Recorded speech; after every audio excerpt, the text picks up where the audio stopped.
I still remember hanging up the phone and thinking, what have I just done? A few minutes earlier, I had been in a one-on-one with the Director of Information Security.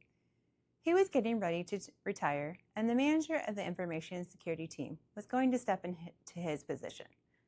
So I asked if I could move into that role. We talked it over for the next several minutes, and it seemed like a good step for all of us. Replacing my position was easier than filling a security manager. Then came the moment I got what I wanted. I questioned whether I even deserved it. Looking back, I can see something I couldn't see then. God had already opened a door I never would have walked through on my own. The opportunity didn't remove my fear.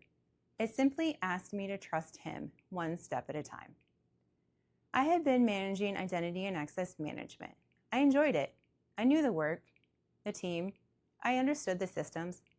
I was comfortable there. Cybersecurity felt different. It moved faster.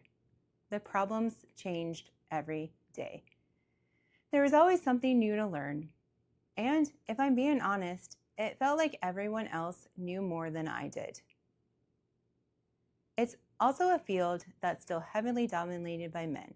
And I remember wondering if eventually someone would realize I'd made it into a room by mistake, a room I didn't belong.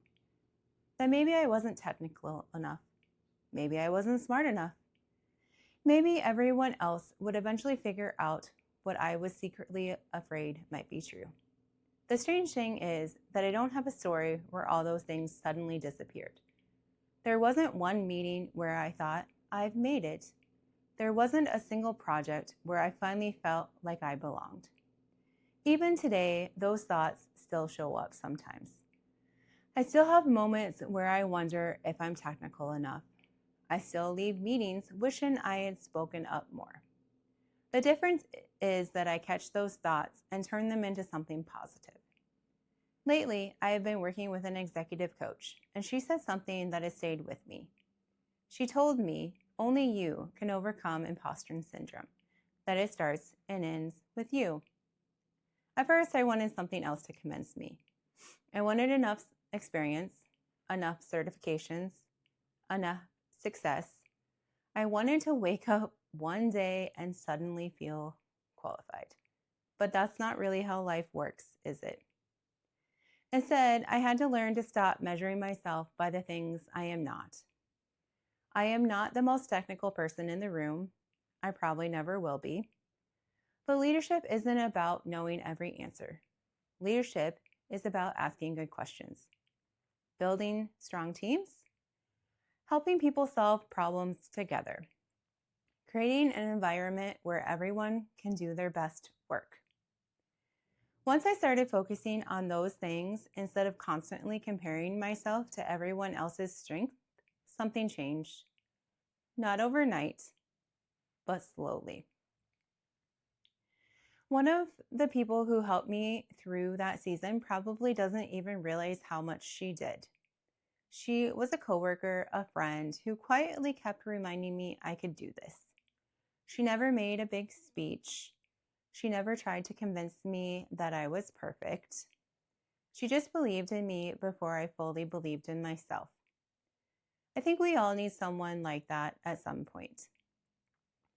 I remember telling my mom about moving into this new position. At first, it wasn't excitement about the new opportunity. It was, I hope I can do this. Looking back, I realized something important. I wasn't asking if I was capable. I was asking for permission to believe that I might be.